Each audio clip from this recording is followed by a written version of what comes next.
Hello, eto po ang inyong Mama Jeline.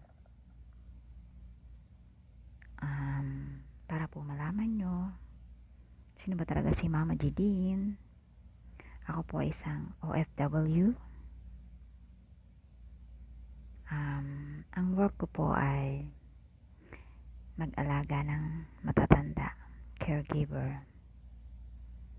Narating ko na po ang ilang bansa sa pagtatrabaho tulad ng Lebanon, Dubai, Kuwait, at ngayon po ang inyong lingkod dito sa bansang Saudi Arabia. So, medyo malaki po yung difference ng lugar na to ikumpara sa mga ibang lugar na narating ko na po.